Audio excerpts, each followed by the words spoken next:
This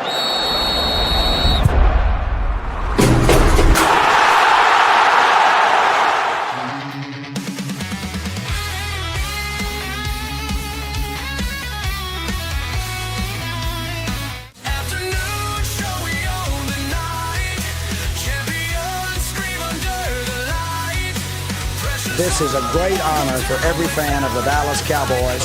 I'm honored to be in the NFL.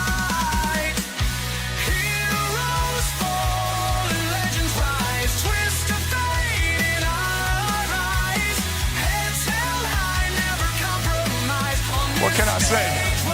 Mamba out.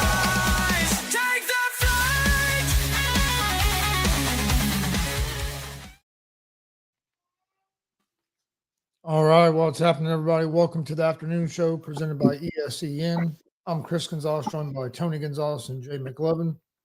How's it going, guys? I'm good. Sure, not too bad. Not too bad, especially after last night's football game. I don't know if y'all fell asleep in it. I fell asleep, I think, a couple of times, but it wasn't too bad of a game, man, honestly. Yeah, I watched Monday Night Raw and then switched over, and I switched over just in time to see Chicago fall apart and Minnesota go on a run. Man, it was a weird Sunday and Monday Night Football where teams just give up big leads there at the end of the games on Sunday night and on Monday night. Well, let's jump into it, guys. Minnesota beat the Chicago Bears 27-24, and Minnesota scored 21 points in the third quarter. Chicago had pretty well shut them down the whole game up until the fourth quarter. Chris, your thoughts about this game? JJ McCarthy outplayed Caleb Williams in this game.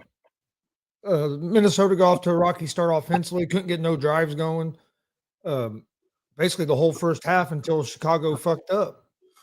Well, not really fucked up, but they settled for that field goal there late, going to score right before half. You getting the ball back, and then you let Minnesota go down and get McCarthy completes a long pass down the sideline. Minnesota kicks a field goal to make it 17-6 or 10-6, whatever it was at halftime, instead of only 3 points.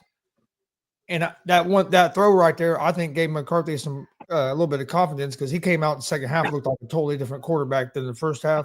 And a lot of that too was in the first half, it wasn't that McCarthy was missing throws. It was he wasn't having time to throw the ball. They couldn't run the ball. They just couldn't do nothing offensively in the first half. Second half, they finally found some rhythm, and then McCarthy just took over the game in the fourth quarter. Made a couple big throws to Justin Jefferson, and then had the big run to score the final touchdown for him. Caleb Williams, he looked pretty good.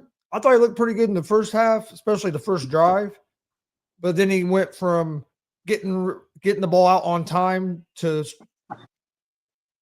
in the first half to the second half wanting to play hero ball and run around trying to make a play. Instead, where in the first half it was more running the offense and the ball was getting out on time. You didn't see that as much in the second half. And Brian Flores' defense played a lot better in the second half. He was bringing some blitzes. But no, I was impressed with McCarthy, especially in that fourth quarter. He made one big mistake, threw that pick six in the first half. He bounced right back from that pick six and was able to – you never saw him lose his composure, where there's times I've seen Caleb Williams lose his composure. So McCarthy impressed me. I think the Bears will get better as the season goes, but they got to get more consistent, especially with Ben Johnson's offense. He wants the ball out on time, and his offense isn't going to work as good as it did in Detroit if the ball's not getting out. Jay, what do you think? Yeah, I think Caleb Williams came out and said that he felt like the team lost focus in that fourth quarter. I agree with that to a certain extent, especially at least on Williams' part, even more so. When you look at the first quarter, they did well. When you look at the second, third, and fourth quarter, I want to pull that up real quick to pull up the stat on that one. And when you look at the second quarter, Caleb Williams went 4 of 7 for 56. Third quarter, he went 4 of 10 for 35. And the fourth quarter, he went 4 of 9 of 64 and a touchdown.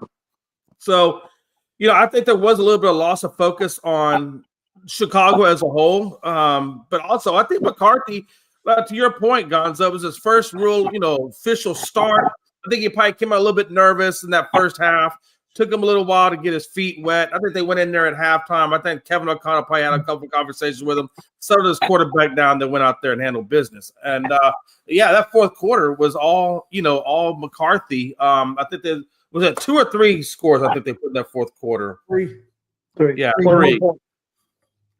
Yeah. So I mean, I think it's just one of those things where it took McCarthy a little bit to settle down and get into his rhythm. Obviously, Justin Jefferson has just come off that injury, so I don't think he was really 100% either. But yeah, man, what a hell of a good game to start out between those two guys. And again, like I said, Caleb Williams, man, is 0-3 against the other guys in his draft class. It's not really too good for Caleb right now.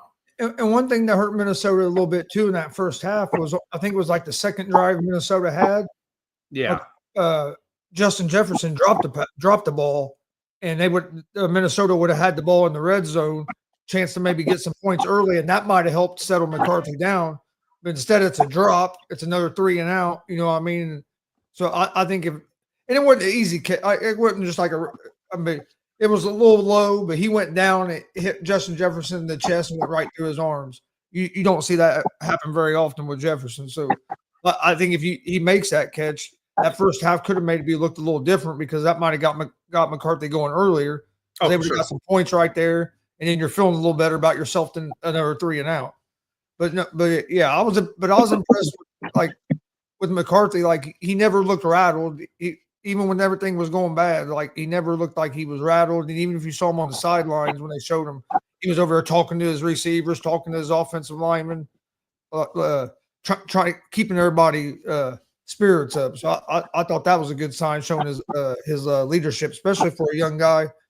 I mean, yeah, he's not a rookie no more, but it's his first ever time playing in the NFL because he got hurt last year.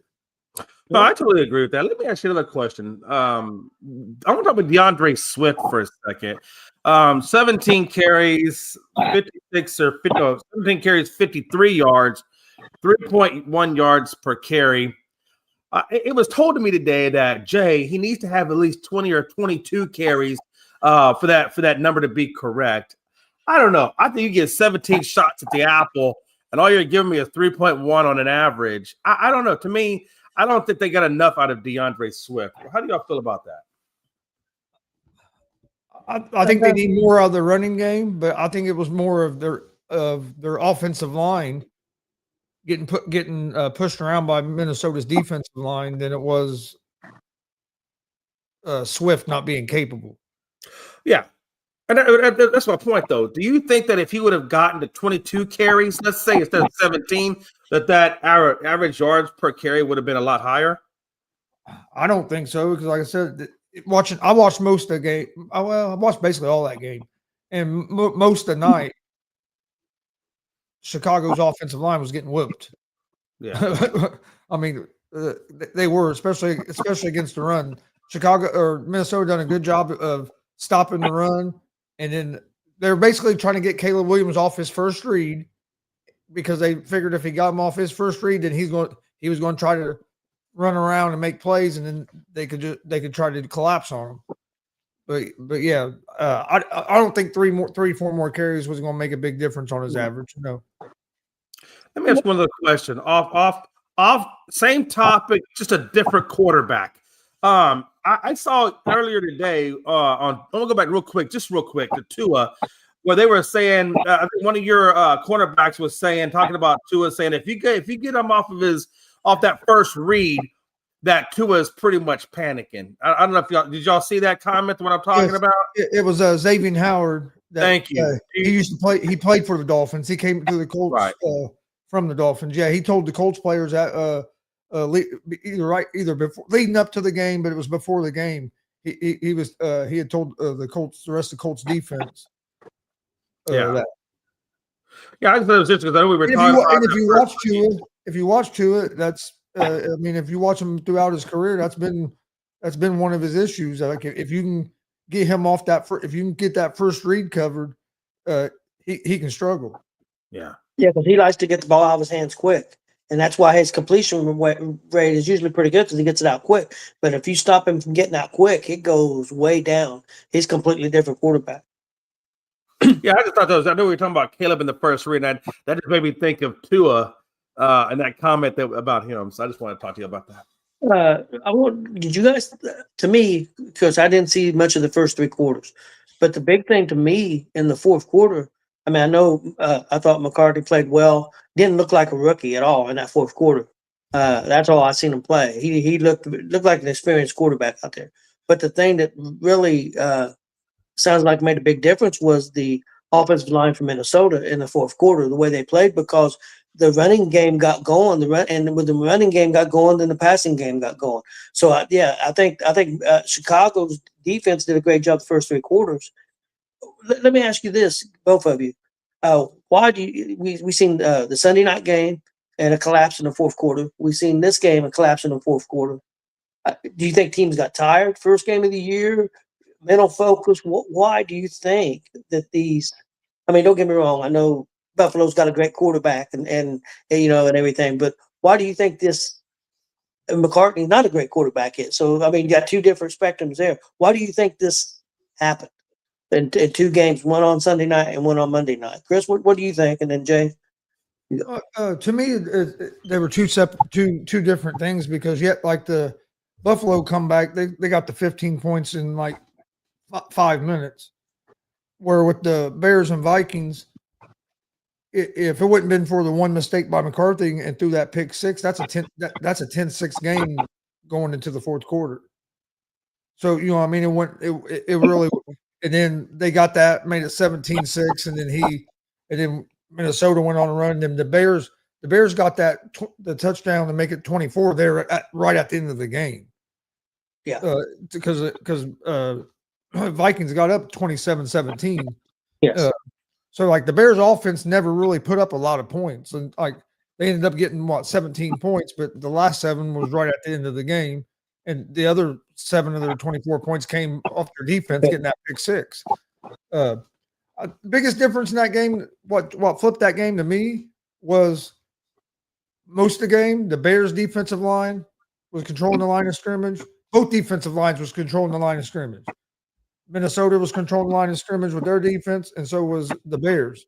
And in that second half, especially the fourth quarter, the Bears' defensive line wasn't controlling the line of scrimmage anymore. The Minnesota's offensive line, I don't know if they figured something out or if the Bears' defensive line got tired, but to me that was the big difference in the game, because once they were able to run the ball, it freed up everything. It freed up everything else for the Vikings. And then with Buffalo and Baltimore, depends on how you look at it. It was either a great play by Oliver on the defense for punching the ball out, or it was a huge mistake by Derrick Henry that kind of opened the door for Buffalo to be able to complete that comeback. I'll look at it as a great play by Oliver, because it wasn't just a fumble. He punched that, he knocked that ball loose. So I give more credit to the defensive guy than that it was just a choke job by the defender or the running back. I mean, Jay, what do you think? Yeah, I kind of tend to lean a little bit towards what he's saying. Also, I lean toward a little bit more towards even what Caleb Williams is saying, is the fact that I think the Bears, that second half, number one, lost focus. I also think that McCarthy, when he went into halftime, talked to Kevin O'Connell. I think him and Kevin O'Connell looked at him, gave him that verbal reassurance. I think McCarthy came out the second half with a little bit more confidence that his coach was behind him, and a little bit more poise behind him with that. And I think that interception, like Chris was talking about, kind of took a part of that. But ultimately, I think it was just McCarthy came out a little bit more confident. And I think the Bears came out a little bit lackluster, because they were doing well the first 3, but that last quarter just fell apart for them. So how you start is how you finish. And I think Minnesota started out slow, but I think they came on towards that third. I think when they went into halftime, they came out a little bit more pep in their step, and then increased. And I think the fourth quarter was just the fourth quarter. Guys, it was really, I mean, I know NFL's been away for a long time, but this was, and we probably say this every year, but this first week was a really good week, man. We had a lot of good games, a lot of close games. The Sunday night game, the Monday night game was good. I mean, The Thursday night game was good. So we had a lot of good football. I know Jay's Dallas team didn't get the win over the Super Bowl champs, but I thought they played good. I thought there was some good signs from Dallas in that game. Of course, the coach looked great. Of course, it's one game. Guys, let's go to our next segment. NFL good and NFL bad. What was some of the good things that you seen as far as players or teams or whatever you thought was good, and what did you think the bad was? Chris, I'll let you go first. Bad for me, Detroit Lions. They looked bad just on both sides of the ball. That was surprising to me. I thought they might. I thought they might look a little slow on the offensive side of the ball, just first game or two, just because you do have a new coordinator. But in defense, I thought, there might be. It's going to look a little different because you got a different coordinator. I didn't think that'd be that big of a drop off. They didn't look like a Dan Campbell team at all. They didn't have that fire you usually see out of the Detroit Lions. They wouldn't the more physical team like they usually are. Especially since Campbell's been there. The Lions are most times, if you watch the Lions game, they're the more physical team. Green Bay was the more physical team in that game. Tua was bad. Everybody talks about his accuracy. He was way inaccurate on a Sunday against the Colts. And then some good stuff. Colts, Daniel Jones. Was happy to see him come out and have a good opening first start with the Colts, especially how things ended in New York. And then J.J. McCarthy last night in the fourth quarter. That impressed me last night for a rookie to be able to stay calm. And he's the first rookie, I think it was since Steve Young to have 3 touchdowns in the fourth quarter, if I remember right. So that was some good things. That Dallas, I'll give the Cowboys a little credit. They looked better. They looked better than what I thought they would. Schottenheimer had them more prepared than, especially after the way the Parsons trade happened right before a week before the opener and stuff. I thought the Cowboys looked pretty good. But yeah, they were. And then Josh Allen. Josh Allen might have won the MVP again week 1 of the damn season with the performance he had on Sunday night. So, it was a good week 1. I think this year's week 1 was a lot better than last year's. Last year it seemed like the first couple of weeks wasn't very many points scored. Didn't have very many real good games. We've had a lot of games already in the first week that came down right to the end. We had Falcons lose off a missed field goal at the end. We had the Steelers hit a 60. The guy hit a 60-yard field goal in that game to give them the lead or to tie the game 1-2 late in the fourth quarter. So we've already got some pretty dramatic moments early or already in the first week of the NFL where it seemed like last year, first couple of weeks of the season was a little slow. So I would say all in all it was a great week 1. What about you, Jay? What about some good and some bad? Yeah, there's a lot of good and some bad and some surprisings. I think to me one of the differences was just the lack of running across the league. There was, if you take out Derrick Henry, he's probably the difference of all of them, right? He had a good game rushing, but I thought the rest of across the league, the rushing was just not all that great. And I think that's just because it's just preseason week 1. I know it's week 1 regular season, but it's still for them, it feels like preseason. I'm still getting used to it. So I think just a lack of production for the running back position across the league was really surprising to me. The second thing was I thought a lot of these rookie quarterbacks have done a really great job coming out. Like you said, I think Caleb Williams is still a work in progress, but I saw some good things out of Caleb Williams under Ben Johnson. J.J. McCarthy obviously looked good towards the end of that game. So, there's a lot of really – obviously, Penix I thought looked really good out there for Atlanta. One of the things that kind of shocked me a little bit was I didn't really know what to expect from Brian Schottenheimer with the Cowboys. I didn't know what the rule on him was everything was pretty negative. Him getting his first coaching gig and things like that. But I really thought he had the Cowboys disciplined for the first time since Wade Phillips was the Dallas Cowboys head coach. That was good to see. It was refreshing. The fact that we didn't go in there and get our doors blown out like everybody was expecting to happen was refreshing. The fact that we actually put up a good fight was pretty refreshing. Now, CD does need to work on some things, but I thought the Eagles looked fairly. The Eagles look good, all things considered. They are the NFL champions still. I thought the Chiefs losing to the Chargers staying healthy and putting out a good product on the field. It was crazy to see the Chiefs go down in week 1 and start out 0-1. That was nuts to me. I have now ruled out Kyle Pitts as a dud. I'm going to give up on him as a tight end, looking at him as something that could be great. I'm just not seeing it from him. Although Brock Bowers, that guy had a great day for the Raiders. So now Brock Bowers is looking like a stud to me. Obviously, Kittle goes down with injury. I think Kittle is out for a significant part of time. So that's going to be interesting to see how that goes down out there in San Francisco with him being on the injured list. But, ultimately, I thought it was a pretty good week, man. Cardinals beating the Saints. The fact that the Saints kept it as close as they did with the Cardinals, given that they don't really have a true quarterback, was interesting. And then, I thought the Jets turning themselves around from being a dumpster fire, what everybody thought, actually putting on a competitive performance. Versus the Steelers and Justin Fields.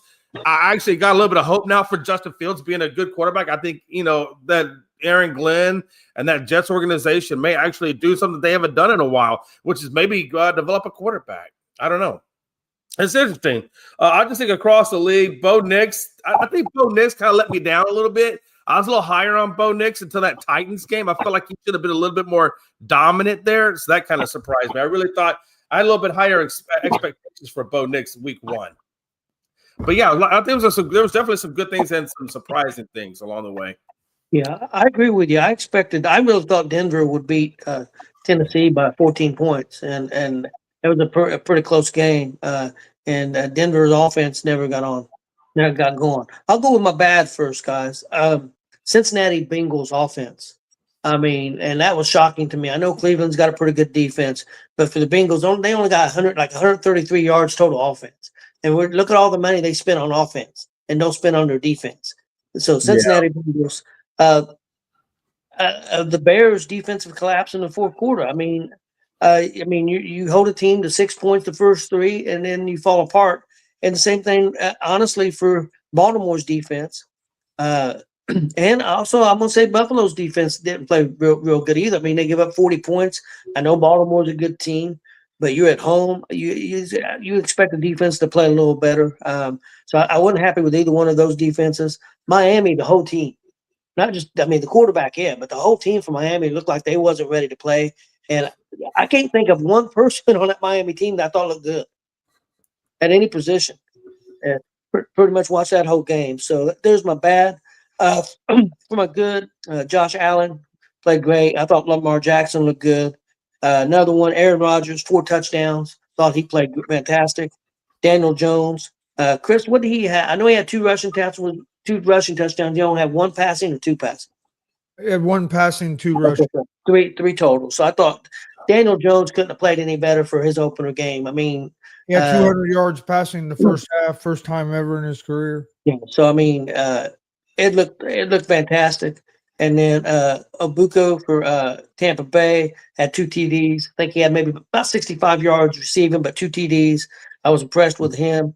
I did see the Daniel Jones interview with McAfee yesterday. That was pretty good because he is very laid back and shy. He's not your typical. I think be a perfect fit in Indianapolis. Him being in New York don't seem like it would have been a perfect fit because he's very laid back and very shy, or at least seemed that way in that interview. So, but yeah, that's my good. Man, week 1 was good. Hopefully, and I was also impressed with Dallas, guys. I'm gonna make them. If Dallas stays healthy, I'm predicting that when they play Philadelphia again, and it will be at Dallas, they will beat Philadelphia. The Bengals, you mentioned the Bengals about bad. They only had 7 yards passing in the second half of that football game. That's nuts. When you got $300 million and you're only getting 7 And then, yards. one good thing I forgot to mention too would be Tyler Warren. For the Indianapolis Colts, our rookie, the rookie we drafted at tight end, had a great first game, big impact. Hell, they lined him up in 6 different positions or 6 different spots on the field. They even gave him a carry. That you can see the game plan was to get him involved early. I think he caught 3 or 4 passes on our first drive. But yeah, he was another guy that had a great rookie debut. Oh, he almost had more catches, and I'm being a little facetious here. Almost had more catches tight end in the first game than our whole damn tight end group last year. Yeah, you know how many catches we had last year as a tight end group the whole year? Not a lot. Take a guess, Jay. Take a guess. I'd say probably about 10. No, it wasn't that low. Right. You were making it sound pretty bad. Yeah, it is bad. It's bad. But It's bad. I'll say 25. 39. Yeah. 39. Yeah, you're talking 3 or 4 tight ends that they used. And Oh, yeah. this was something the Colts were big at for tight end. That's really hurt our team, not having somebody at tight end productive. And that's why I think that Warren is going to be, like I said, I think he's going to lead the team in catches. Maybe not yards, but I think he'll lead the team in catches. And I think he's going to be, I think he could be, if he stays healthy, if Daniel Jones stays healthy, I think he'll be a big reason why Daniel Jones will do well with the Colts. You know, I think Daniel Jones probably gets a lot more slack or not slack. He gets a lot more flack. That was the word, flack. He gets a lot more flack than I think what he should. I think when he was in New York, that was just a really tough spot for him. You know, I mean, he had a good running back, but he really didn't have any wide receivers. He really didn't have an offensive line per se. I think he just got put into a bad position. But there were games in New York, though, where he did have good in passing statistics in his game. And I think a lot of times that gets overlooked. And, you know, now he's with Indy, he's got a good O-line. He's got a good wide receiver in Pittman. He's got a good tight end. He's got a great running back. You know, he's actually got a team out there that will support and develop him. That goes a lot of ways. And I think Danny Dimes he's going to show you a lot. And I think Tyler Warren really is a good beneficiary of what Danny can do.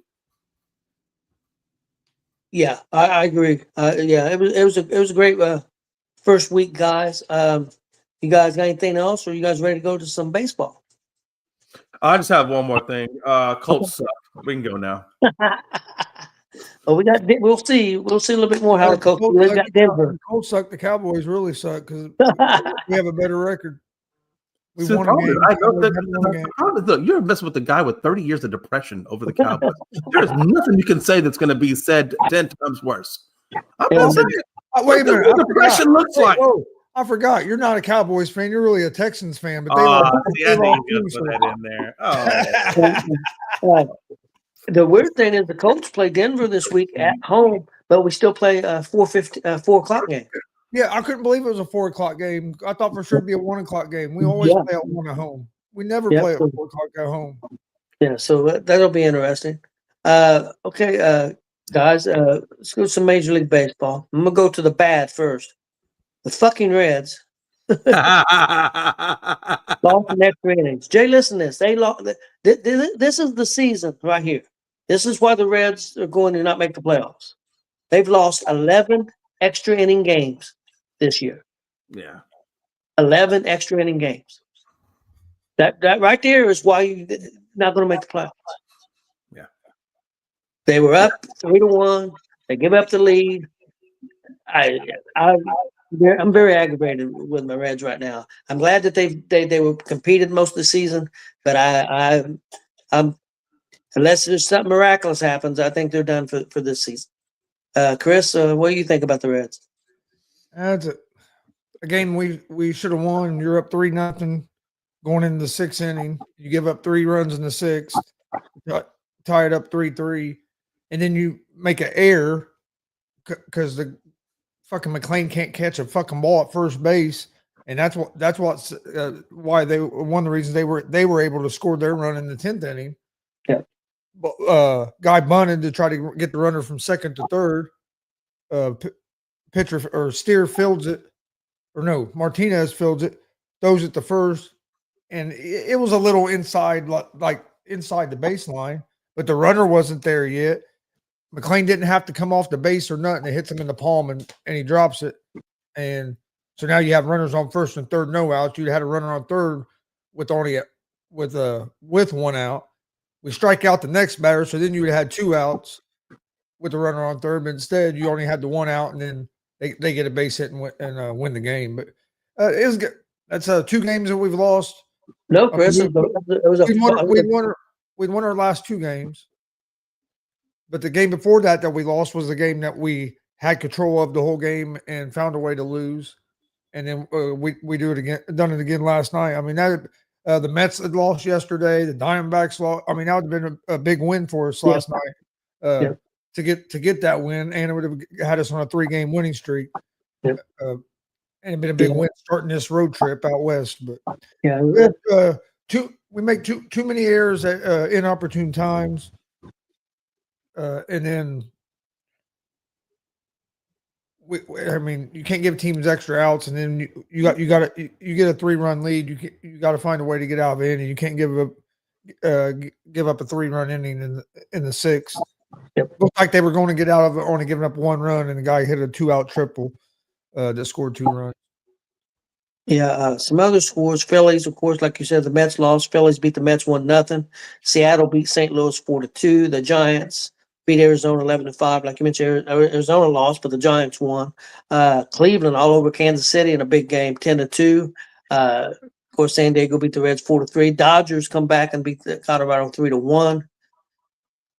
Yeah, not real happy. Jay, you guys are getting ready to start a big series with Toronto, and the Tigers are at the Yankees. So a couple big series getting ready to start. These other series are just started on Monday with these games that happened Monday night. But the Astros were off, and so were the Yankees. They both start big series tonight. So, Jay, what do you think about last night? Anything stood out to you? Okay, Chris. Hey, real quick, Jay. There's been no hitters thrown in Major League Baseball this season so far. Do you know when the last season was that we've had a season in Major League Baseball with no hitters thrown? Yeah, I was actually going to talk about that. I don't know when the last season. I want to say, wasn't there one last season though? I thought there was a no hitter last season, yes. Yeah. But the last time there was a season with no hitters thrown was 2005, and so far this season there has been no hitters thrown yet. So if that holds, this will be the first time in 20 years. 20 years, jeez. How old is Austin? 25.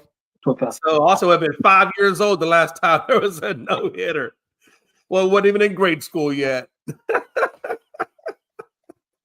No, yeah, I actually thought that was crazy. But we did almost get twice yesterday. We got close. Oh, we flirted with it. Well, I'd say we didn't flirt with it. They did. The Dodgers. The Reds. Andrew Abbott, or no, Lodolo for the Reds was 1 out. Was 1 strike away from having a no hitter earlier this year. Yeah, 1 strike. 1 strike. So close. So close. If there was a 2-strike game instead of a 3-strike game, maybe we would have had 1 strike. That would suck. Get down your 1 pitch away. Oh man. Hey, you know what though? Hey, anything can happen. Hey, that one lapse of memory, maybe you hang it or something, don't realize it. Bam, done. And that's what happened. Dodgers glass now. Blake Treinen. They went eight no innings, and then Tanner Scott just got it up the butt when he got to the clubhouse. Because in the 9th inning, or excuse me, in the 8th inning, it was the 9th. I apologize. It was the 9th inning. Tanner Scott gives up the no. They wind up winning that game still 3-1. But he actually spoiled that one. And then the other one was for the Cleveland Guardians, Slades Ciccone, however you say that his name, lost a no-hitter for Cleveland in the 8th inning to Michael Massey from Kansas City. He hit the leadoff single and spoiled the no. And you're right, it has been 4 decades ago that a no. Let's see, 4 decades ago that a no. Oh no. Okay, Seals. Okay, so yeah, it's been a hot minute for Cleveland. The last no hitter for Cleveland was like 4 decades ago. So that's what I was trying to read my writing. But so it's been a hot minute since Cleveland's had a no 40 plus years. So they got it. They almost ended it. But nope, that streak will continue. But no, as far as the Astros are concerned, we got Toronto tonight, man, and I think we have them at home if I'm not mistaken. Because I think right after that, I think we have. I know we have Toronto, and I know at some point I want to say Seattle, maybe Seattle. Yeah, you guys are at Toronto tonight. Yeah, and then I think we got Seattle right after that. So I mean, when you look at how close, I mean, we are close right now in the standings. There's not a whole lot of room for error right now. Texas is surging. Houston and Seattle are kind of staying status quo. I think Texas is 3 games out of first place. So I don't know, man. Every game is important, and like you said, we got Toronto, and Toronto is the top of the top right now in the AL. So I don't even know who we have on the mound tonight, to be honest with you. Let me go look at it. But I mean, we can. I don't know if we have to. We don't have to sweep it. I don't think we're at that point yet, but we definitely have to win this series. I don't think we can lose a series to Toronto this close to going into the playoffs. We need some momentum builders. And right now, Houston is in desperate need of a momentum builder to get us in that situation. This series, Toronto series, followed by that Seattle series. If we can just win those 2 series, that would set us up nice going into the playoffs, right? Jake Myers made his return. Luis Garcia has made his return over the last week. So we definitely need to get those 2 guys going. And if we can get those 2 guys going, that's going to be huge, not only for our starting rotation, but also our offensive. We've been really anemic offensively the last couple of weeks, really. So I'm hoping Jake Myers can get that back on track, or help us get that back on track. Yeah, Jay, because I mean, if you lose this series to Toronto and you lose the series to Seattle, I mean, who knows where you'll be? I mean, exactly. Good chance you won't. There's a possibility you won't be in front of the division, and where will you be in the wild card, depending on what Seattle does with the Cardinals. I don't know who Seattle plays in the next series, and then also Texas too. So I mean, yeah, it's a must-win series. I mean, at the worst, you want to come out in these next 6 games at least be 3-3 at the worst. But yeah, you definitely really don't want to lose these 2 series. So you could be. And don't get me wrong, Seattle could lose, and you may not lose any ground. But if you win, you don't have to worry about it. Yeah, just to let you know, I said Luis Garcia is actually getting a start tonight for the Astros, and he's going up against Jose Berrios. They got Toronto heavily favored in this one.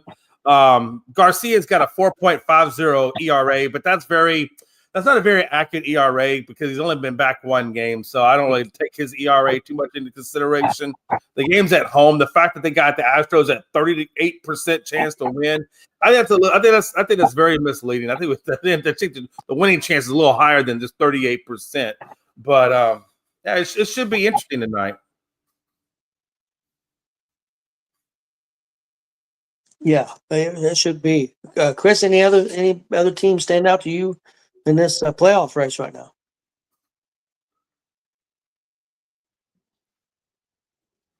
The Padres, their batting order can be tough to get through. And the additions they made at that trade deadline even made it better. They're a team that, if they get hot, could be real scary going into the playoffs. Yeah, they're only 1 game out of the division with the Dodgers. So I mean, it looks like it could go down to the wire. I don't know if they've got any games left with each other or not. But yeah. Other thing that sucked was staying up to almost 1 o'clock in the morning last night to watch the Reds lose in extra innings. Yeah, I agree. If they're going to lose, they could have just done it in fucking 9 innings. At least that would have saved me about a half hour, 20 minutes.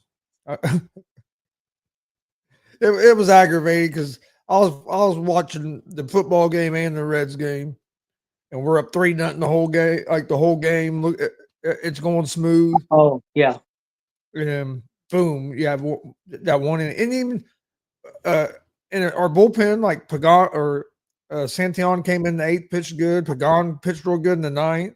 The young guy, Kent Phillips, pitched good in the seventh. Oh yeah, Phillips came in, looked real good. Just had that one the sixth inning. It was Suter came in. Yeah, Suter you never know about, and then the other guy too, Barlow. I'm not sold on Barlow does pretty good. The problem with Barlow, and I think why some people get why like you and some other people are getting sour on him, is he pitches every fucking day. Like him and Santion, if you look, they pitch. Santion definitely does. Well, and Barlow too. They pitch almost every day. If you look, compare their innings to like they lead both of them are up there top in the league for appearances. Santion has the most appearances, and Barlow's not far behind him. So I think that they pitch so much. So then when they do have a bad, it kind of stands out a little more when they do have some of them bad moments.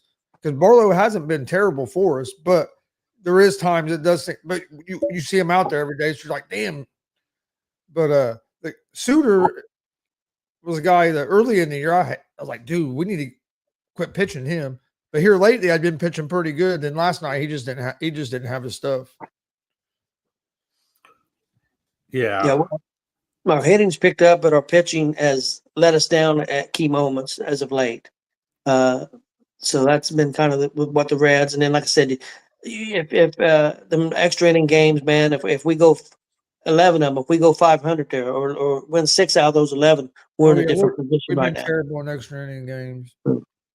You know what's crazy to me is, I'm curious. I was just thinking about this earlier today. I saw there's where Paredes. I saw Paredes was taking ground balls, and that could lead up to him being available come playoff time.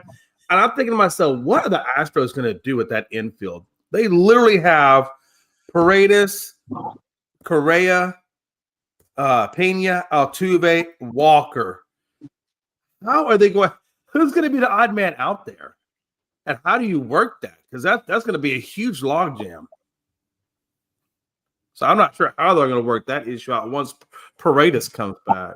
Did you guys see that? I know this is off subject, but did you guys see that Brock Purdy might miss this week's game for the Central? Yeah, I saw that too. Yeah. What happened to him? Shoulder. If I remember right, has something going on with the shoulder. Okay. And the fact that Kittle's out, I mean, I guess Seattle's starting to look pretty good in that division right now. Yep. Yeah, I think that's just I think that's just due to injuries. 49ers will be all right. Mac Jones. Well, I should say the Rams, not the Rams. I meant to say the Rams. Mac Jones will come in and play good till Purdy gets back. Yeah, ask Frankie Cruz Jr. how he feels about Mac Jones. when he had a real offensive coordinator, he was pretty good. Well, that's true. When he had Josh McDaniels, he did look pretty good. And then once Josh, that was matter of fact, because that was the year they made it to playoffs. Yep, and then the next year he had fucking Matt Patricia as his offensive coordinator. Yeah, and then he went straight in. Well, no, it was a Patricia / what was the other dude? It was like Joe Judge. Yeah, there you go. Yeah, he had 2 offensive coordinators, and neither one of them had offensive experience.